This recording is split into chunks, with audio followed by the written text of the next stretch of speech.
Henrietta lacks HeLa cells. Why in news? Recently, the Henrietta Lacks family settled a lawsuit against a biotech company accused of profiting from her cells without her consent, which revolutionized medicine. Who was Henrietta Lacks and why are her cells HeLa cells important? Henrietta Lacks was an African American woman who died of cervical cancer in 1951 at the age of 31. Without her knowledge or consent, doctors took a sample of her tumor and sent it to a lab, where it was discovered that her cells could grow indefinitely in culture. Her cells, known as HeLa cells, became the first immortalized human cell line and one of the most widely used in biomedical research. HeLa cells have contributed to many scientific breakthroughs, such as the development of the polio vaccine, gene mapping, cancer treatment, acquired immunodeficiency syndrome, AIDS, research, cloning, stem cell studies, and COVID-19 vaccines. The World Health Organization, WHO, awarded Henrietta Lacks posthumously with the WHO Director General's Award on 13 October 2021. The award acknowledges her story, which is one of inequity, and recognizes her world changing legacy to science and health. The WHO Director General's Award is a prestigious recognition given by the WHO to individuals or groups who have made outstanding contributions to advancing global health, demonstrated leadership and commitment to regional health issues, and embodied lifelong dedication, relentless advocacy, and selfless service to humanity. Cervical cancer. Cervical cancer is cancer that starts in the cells of the cervix. The cervix is the lower, narrow end of the uterus, womb. The cervix connects the uterus to the vagina, birth canal. Cervical cancer usually develops slowly over time. Before cancer appears in the cervix, the cells of the cervix go through changes known as dysplasia, in which abnormal cells begin to appear in the cervical tissue. Over time, if not destroyed or removed, the abnormal cells may become cancer cells and start to grow and spread more deeply into the cervix and to surrounding areas. Almost all cervical cancer cases, 99%, are linked to infection with high-risk human papillomavirus, HPV, an extremely common virus transmitted through sexual contact. Forest cover in India, progress and initiatives. Why in news? Recently, the Union Ministry of Environment, Forest and Climate Change provided valuable insights into the various initiatives to boost forest cover in India during a written reply in the Lok Sabha. What are the major forest conservation initiatives in India? About forest cover in India. The Forest Survey of India, FSI, Dehradun has been conducting biennial, once every 2 years, assessments of forest cover since 1987, and the findings are published in the India State of Forest Report, ISFR.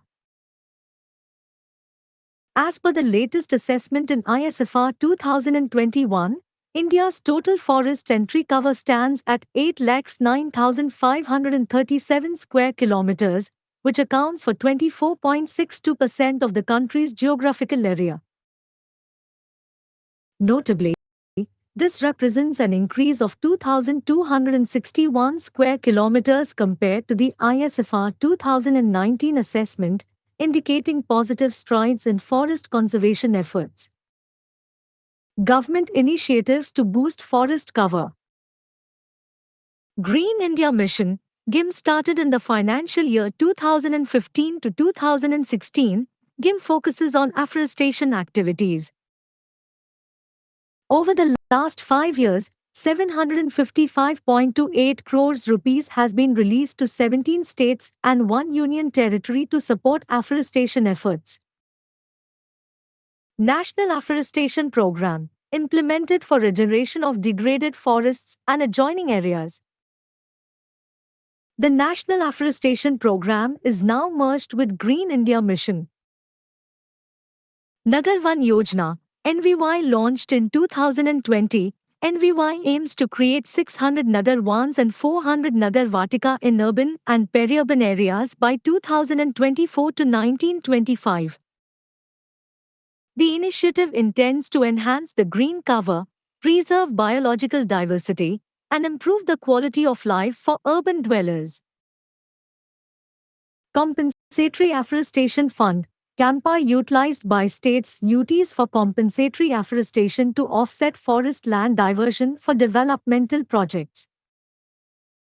90% of the CF money is to be given to the states while 10% is to be retained by the center.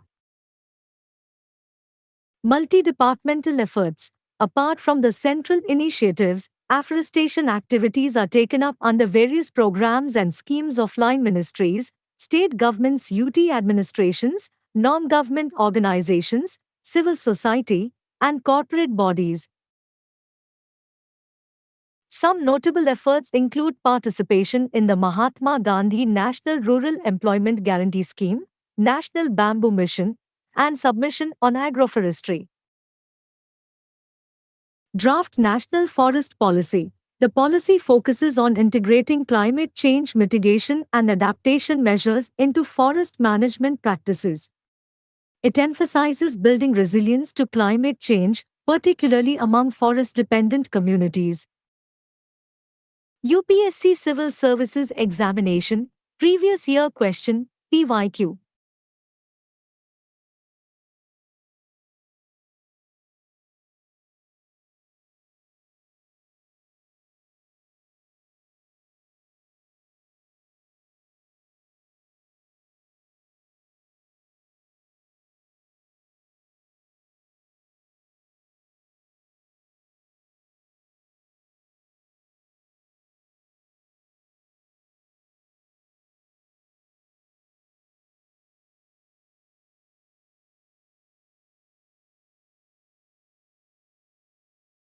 City Investments to Innovate, Integrate and Sustain 2.0.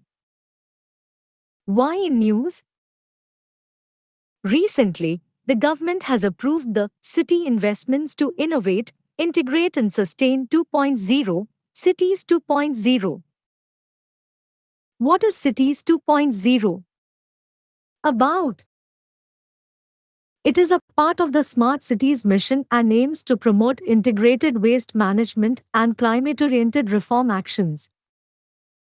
Cities will consider smart city projects in the following four themes: sustainable mobility, public open spaces, urban e-governance and ICT, social and organizational innovation for low-income settlements.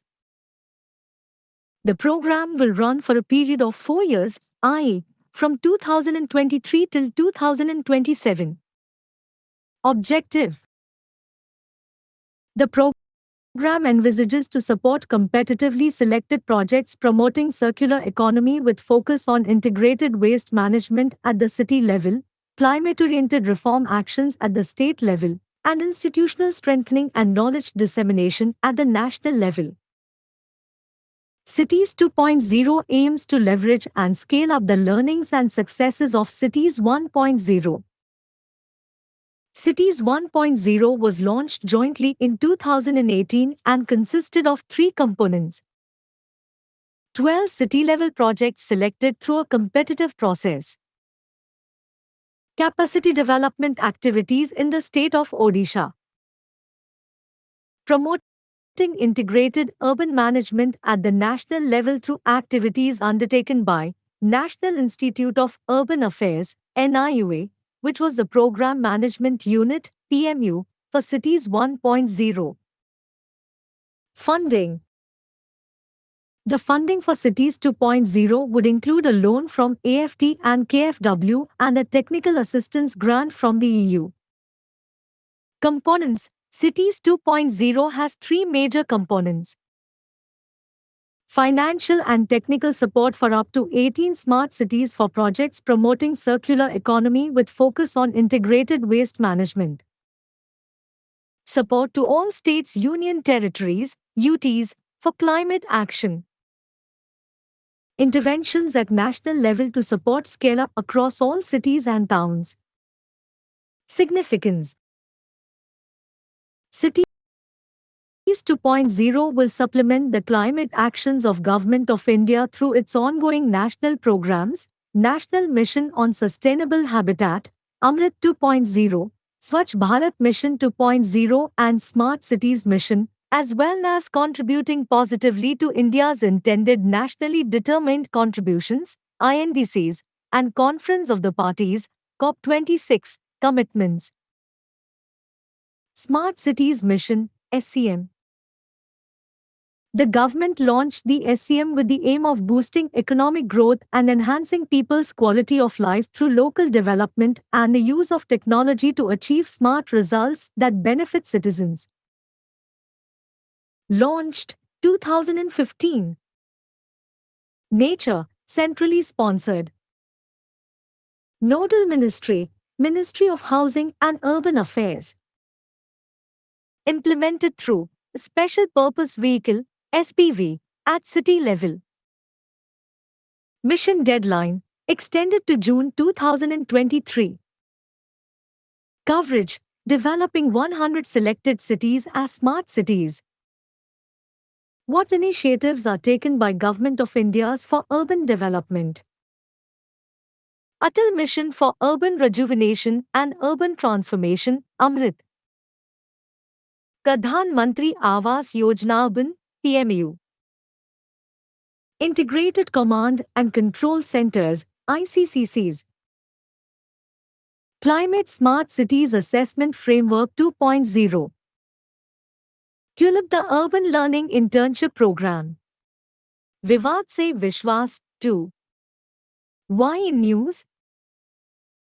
Recently, the Ministry of Finance launched the scheme, Vivad se Vishwas to effectively settle the pending contractual disputes of government and government undertakings. The scheme was announced in the Union Budget 2023 to 1924 by the Union Finance Minister. What is the Vivad se Vishwas scheme about? It is a voluntary settlement scheme to resolve long-standing contractual disputes involving government agencies. It is designed specifically for disputes where the arbitral award is under challenge in a court. Arbitral award is an award that brings finality to the arbitral proceeding.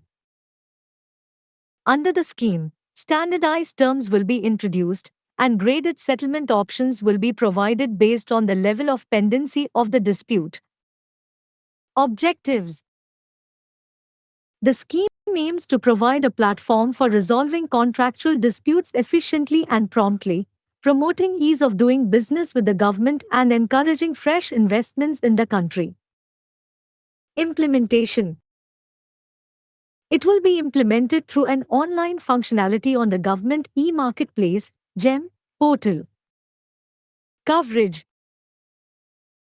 The scheme will cover all disputes with central government agencies, including autonomous bodies, public sector banks and financial institutions, central public sector firms, union territories, and the National Capital Territory of Delhi, along with their respective agencies. However, organizations such as metro corporations, where the center holds a 50% stake, can choose to opt out of the scheme at their discretion, provided they secure board approvals. Settlement amount.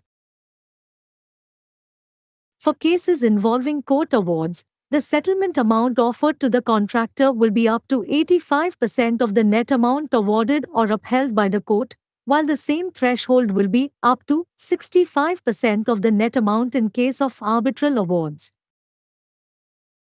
Note: earlier, the Ministry of Finance launched the scheme, Vivad se Vishwas I Relief to MSMEs for providing relief to micro, small and medium enterprises, MSMEs, for COVID-19 period.